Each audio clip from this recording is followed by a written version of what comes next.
महाराष्ट्र राज्य अंगणवाडी कर्मचारी कृती समितीच्या प्रतिनिधींसोबत माननीय आयुक्त श्रीमती माधवी सरदेशमुख यांच्या अध्यक्षतेखाली बैठक आयोजित केली गेली होती. ही महत्त्वपूर्ण अशी बैठक जवळपास 2 तासाहून अधिक चाललेली होती. अंगणवाडी सेविका, मदतनीस आणि त्याच्या संदर्भातील अनेक प्रश्न यावेळेस मार्गी लागले. त्याबद्दल सविस्तर माहिती आपण या व्हिडिओच्या माध्यमातून पाहणार आहोत. नमस्कार, मी अजित पालव. तर व्हिडिओ सुरू करण्यापूर्वी सर्वांना विनंती, तुम्ही अजून चॅनलला सबस्क्राईब केलं नसेल तर आत्ताच सबस्क्राईब करून घ्या. तर आता जास्त वेळ न घेता सुरुवात करूयात. बघा, या ठिकाणी तुम्ही पाहू शकता, तुमच्यासमोर अपडेट आहे. माननीय आयुक्तांसोबत महाराष्ट्र राज्य अंगणवाडी कर्मचारी कृती समितीची बैठक संपन्न. पहा संपूर्ण सविस्तर आढावा. दिनांक 21 मे 2026 रोजी महाराष्ट्र राज्य अंगणवाडी कर्मचारी कृती समितीच्या प्रतिनिधींसोबत माननीय आयुक्त श्रीमती माधवी सरदेशमुख यांच्या अध्यक्षतेखाली बैठक आयोजित केली गेली होती. सर्वप्रथम कृती समितीने त्याची या पदावर नेमणूक झाल्यानंतर प्रथमच बैठक होत असल्याने त्यांचे पुष्पगुच्छ देऊन स्वागत केले. माननीय आयुक्तांबरोबरच माननीय क्षीरसागर सर, माननीय लोंडे, माननीय काकडे आदी प्रशासकीय अधिकारी या ठिकाणी उपस्थित होते. कृती समितीच्या वतीने सुभाष शामकाळे, दिलीप उटाणे, सूर्यमणी गायकवाड, राजेश सिंग, दत्ता देशमुख, अतुल दिघे, शैलजा चौधरी, संगीता कांबळे, भगवान दवणे उपस्थित होते. माननीय आयुक्तांना मागणीपत्रक सादर केल्यानंतर प्रत्येक मुद्द्यांवर सविस्तर अशी चर्चा करण्यात आलेली आहे. बैठक सुमारे 2 तास या ठिकाणी चाललेली आहे. बघा, मागणी आणि त्यावरील प्रश्नांची उत्तरे यांचा वृत्तांत आपण पुढीलप्रमाणे जाणून घेणार आहोत. पहिला आहे, सर्वोच्च न्यायालयाच्या ग्रॅच्युटीबाबतच्या निकालानुसार अंगणवाडी सेविका आणि मदतनीसांना आपल्या महाराष्ट्र शासनाने ग्रॅच्युटी लागू करण्याचे मान्य करूनही ती अजून लागू करण्यात आलेली नाही, तरी ती पूर्वलक्षी पद्धतीने या ठिकाणी लागू करावी. तर याच्यावरती उत्तर आयुक्तांनी काय दिलेलं आहे बघा. शासनाकडे प्रस्ताव पाठवलेला आहे व तो विचाराधीन आहे. त्यानंतर पुढचा प्रश्न म्हणजे या ठिकाणी मागणी काय होती. पुणे भविष्य निर्वाह निधी विभागीय आयुक्तालयात तक्रार दाखल केली असता त्यांनी दिनांक 2 मार्च 2026 रोजी अंगणवाडी कर्मचाऱ्यांना भविष्य निर्वाह निधी लागू करण्याचे आदेश काढले आहेत. तर याच पार्श्वभूमीवर शासनाकडे प्रस्ताव पाठवून भविष्य निर्वाह निधी लागू करण्यासाठी पुढाकार घ्यावा. तर याच्यावरती उत्तर आयुक्तांनी दिलेलं आहे. शासन पातळीवर चर्चा करून कार्यवाही या ठिकाणी केली जाईल. पुढचा प्रश्न, शासनाने योगदान आधारित मासिक पेन्शन लागू करण्याची मागणी मान्य केली होती, परंतु त्याबाबत कार्यवाही पूर्ण झालेली नाही, तरी मासिक पेन्शनचा निर्णय घेण्यात यावा. तर याच्यावरती उत्तर काय दिलेलं आहे आयुक्तांनी. प्रस्ताव तयार झालेला असून तो माननीय मंत्री महोदयांकडे विचाराधीन आहे. त्यानंतर पुढची मागणी, मुंबई उच्च न्यायालयाच्या नागपूर खंडपीठाच्या निकालानुसार आपल्या सेविकांमधून पर्यवेक्षिका नेमणुकीसाठीचे कमाल वय 55 करण्यात यावे. तर याच्यावरती उत्तर, कृती समितीने माननीय प्रधान सचिवांशी चर्चा करून मार्ग काढावा. त्यानंतर पुढची मागणी, अंगणवाडीचे सर्व कामकाज ऑनलाईन झालेले आहेत आणि त्यात अनेक समस्या येतात. उदाहरणार्थ, अपुऱ्या क्षमतेचा मोबाईल, नेटवर्कचा अभाव, सदोष ॲप इत्यादी. तरी ऑनलाईन काम सुकर होण्यासाठी सर्व अंगणवाड्यांमध्ये वायफायची सुविधा द्यावी. 350 रुपये म्हणजेच 350 रुपये रिचार्जचा खर्च द्यावा. काही प्रकल्पातील काही सेविकांना अद्यापही मोबाईल मिळालेले नाहीत. त्यांना मोबाईल व पूर्वलक्षी पद्धतीने प्रोत्साहन भत्ता व रिचार्जचे पैसे द्या किंवा वायफाय. याच्यावरती उत्तर आहे, वायफाय सुविधेबाबत प्रस्ताव देखील तयार करून शासनाकडे या ठिकाणी पाठवला जाईल.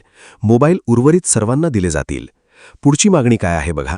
एका बाजूला ऑनलाईन कामकाज होत असताना दुसऱ्या बाजूला रजिस्टर्समध्येही माहिती नोंदवण्याचे काम देखील सुरूच आहे. त्यांच्या वारंवार तपासण्या केल्या जात आहेत. तरी अनावश्यक रजिस्टर्स बंद करावीत व लागणारी सर्व रजिस्टर्स शासनाने छापील स्वरूपात उपलब्ध करून द्यावीत. याच्यावरती उत्तर पहा. रजिस्टर्स कमी करून आवश्यक ती सर्व रजिस्टर्स शासनाकडून दिली जातील. तपासण्यांसाठी दिला जाणारा त्रास बंद केला जाईल. त्यानंतर पुढचा प्रश्न म्हणजेच पुढची मागणी, वाढलेल्या ऑनलाईन कामामुळे पूर्व प्राथमिक शिक्षणावर पुरेसे लक्ष देता येत नाही. परिणामी पालकांचा ओढा खाजगी शाळांकडे वाढत आहे. तर यांनी अन्य सर्व कामे कमी करून पूर्व प्राथमिक अनौपचारिक शिक्षणासाठी पुरेसा वेळ द्यावा. तर याच्यावरती उत्तर दिलेलं आहे आयुक्तांनी. शिक्षण व आहारासाठी 3.5 तास व अन्य कामांसाठी 3 तास द्यावेत. त्यानंतर पुढची मागणी काय आहे बघा. आहाराचा दर, खरं तर आहाराचा दर तिपटीने वाढवावा. इंधनाचा दर 3 रुपये करावा. सध्या मिळणारा पाकिटबंद THR बंद करून त्याऐवजी सर्वांना गरम ताजा आहार द्यावा अथवा कोरड्या धान्याचा पुरवठा करावा आणि तो 2 महिन्याऐवजी दर महिन्याला देण्यात यावा. तर याच्यावरती आयुक्त आहे, THR मध्ये बदल केला जाईल व तो दर महिन्याला दिला जाईल. त्यानंतर पुढची मागणी, खरं तर प्रोत्साहन भत्त्यातील चुकीच्या निकषांमुळे प्रोत्साहन भत्ता मिळत नाही आणि चुकीचे निकष काढून टाकावेत व दैनंदिन मासिक कामकाज पूर्ण करणाऱ्या सर्वांना संपूर्ण प्रोत्साहन भत्ता द्यावा. तर याच्यावरती उत्तर दिलंय, निकष दुरुस्त करण्याची प्रक्रिया सुरू असून काम पूर्ण करणाऱ्या सर्वांना या ठिकाणी भत्ता दिला जाईल. त्यानंतर पुढची मागणी, केंद्राचे मानधन सध्या अनियमितपणे मिळत आहे, तरी ते दर महिन्याच्या 7 तारखेपर्यंत ही दोन्ही मानधने एकत्रितपणे नियमितपणे द्या. प्रवास व बैठक भत्ता, सीबी अनुदान भत्ता, अंगणवाड्यांचे भाडे नियमितपणे अदा करा आणि सर्व थकीत देयके ताबडतोब अदा करा. नागरी प्रकल्पांना निर्धारित नियमानुसार प्रवास भत्ता द्या. मागणी मान्य असून प्रशासन योग्य कार्यवाही करेल. त्यानंतर पुढची मागणी, अंगणवाडी कर्मचाऱ्यांना आजारपणाची पगारी रजा लागू करण्याची बाब शासनाच्या विचाराधीन आहे, परंतु आयुक्तालयाकडून याबाबत प्रस्ताव जाणे आवश्यक आहे. तरी हा प्रस्ताव तयार करून तो शासनाकडे पाठवण्यात यावा. तर याच्यावरती उत्तर आहे, प्रस्ताव तयार करून या ठिकाणी पाठवला जाणार आहे. पुढची मागणी, महानगरांमध्ये केंद्राने दिलेल्या निकषांनुसार अंगणवाड्यांसाठी जागा मिळत नाही व मिळाल्यास त्याचे भाडे प्रचंड असते, तरी जागेचे निकष शिथिल करून अंगणवाड्यांचे भाडे वाढवण्याचा प्रस्ताव शासनाकडे पाठवण्यात यावा. तर याच्यावरती चर्चा, सरकारी शाळा व पुनर्वसित इमारतींमध्ये जागा देण्याचा प्रयत्न सुरू आहे. भाडे वाढवण्याचा प्रस्ताव देखील तयार केला जाईल. त्यानंतर मदतनीस म्हणून 2018 आधी भरती झालेल्या व सेविकापदी थेट नियुक्ती झालेल्या कर्मचाऱ्यांना सेवा समाप्तीचा 60 वय नियम लागू न करता त्यांना जुने कर्मचारी म्हणून गृहीत धरून त्यांची सेवा 65 वयापर्यंत सुरू ठेवण्याचे 25 फेब्रुवारी 2026 रोजी झालेल्या बैठकीत मान्य करण्यात येऊनही हा आदेश अद्याप निघालेला नाही व त्यामुळे अशा अनेक कर्मचाऱ्यांची सेवा 60 वर्ष वयावर 30 एप्रिल 2026 रोजी समाप्त करण्यात आली आहे. तरी हा आदेश ताबडतोब काढून पूर्वलक्षी पद्धतीने लागू करावा व ही सेवा समाप्तीने आदेश रद्द करावेत. या सर्वांची सेवा अखंडित धरण्यात यावी. तर याच्यावरती उत्तर, 1-2 दिवसात शासकीय आदेश निघणार आहे. पुढची प्रमुख मागणी, खरं तर ग्रामीण भागांचे झपाट्याने शहरीकरण होत आहे आणि अशा झपाट्याने लोकसंख्या वाढणाऱ्या विभागांमध्ये नवीन अंगणवाडी मंजूर करावी. आदिवासी जिल्ह्यांमधील नागरी प्रकल्पांना पेसा अंतर्गत मिळणारा अमृत आहार बंद केला जात आहे, तो सुरू ठेवावा आणि दुर्गम भागातील अंगणवाडी कर्मचाऱ्यांना इतर कर्मचाऱ्यांप्रमाणे भत्ता द्या. तर याच्यावरती आयुक्तांचं सुंदर असं उत्तर आहे, केंद्राकडे प्रस्ताव पाठवला आहे, परंतु केंद्रांना नवीन अंगणवाड्यांना केंद्र शासन मंजुरी देत नाही. अंगणवाड्यांचे स्थानांतरण करण्यात येईल. सर्व आदिवासी विभागांमध्ये अमृत आहार दिला जाईल. त्यानंतर अंगणवाड्यांसाठी किंवा लाभार्थ्यांसाठी मिळणारे सर्व साहित्य अंगणवाड्यांमध्येच पोहोच करा. खरं तर साहित्य अंगणवाड्यांमध्ये पोहोच करण्याचे टेंडर काढले जाईल. त्यानंतर पुढची मागणी, अंगणवाडी कर्मचाऱ्यांना जनगणना, निवडणूक, BLO आदी कोणतेही अतिरिक्त योजनाबाह्य काम देऊ नका. त्यासाठी होणारी दडपशाही बंद करा. तर याआधी काढलेल्या आदेशांचा पाठपुरावा केला जाईल आणि दडपशाही केली जाणार नाही.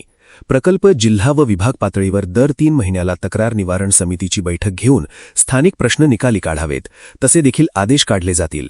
बघा पुढे अपडेट काय सांगतोय.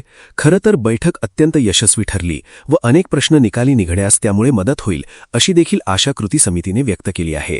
काही प्रश्नांचा पाठपुरावा पुढील काळात वरिष्ठ प्रशासन व शासन पातळीवर केला जाईल. बैठक आयोजित केल्याबद्दल आभार मानून बैठकीचा समारोप करण्यात आला. सुभाष मी, ब्रिजपाल सिंग, दिलीप उटाणे, कमल परुडेकर, भगवानराव देशमुख, जीवन सुरुडे आणि जयश्री पाटील. बघा, एकूणच अशा पद्धतीने या ज्वलंत अशा प्रमुख समस्या आणि मागण्या घेऊन आपल्या माननीय आयुक्तांसोबत आपल्या महाराष्ट्र राज्य अंगणवाडी कर्मचारी कृती समितीची ही बैठक दिनांक 21 मे 2026 रोजी संपन्न झालेला आहे. जवळजवळ सुमारे 2 तास सविस्तर अशी प्रत्येक मुद्द्यांवरती चर्चा या ठिकाणी करण्यात आलेला आहे. या चर्चेच्या माध्यमातून अनेक या ठिकाणी प्रश्नांना किंवा अनेक मागण्यांना या ठिकाणी यश मिळालेलं आहे व आणखीन काही मागण्यांना यश मिळणार आहे. एकूणच आपल्या कृती समितीच्या वतीने आयुक्तांसोबत झालेली ही महत्त्वपूर्ण अशी चर्चा या व्हिडिओच्या माध्यमातून आपण जाणून घेण्याचा प्रयत्न केलेला आहोत.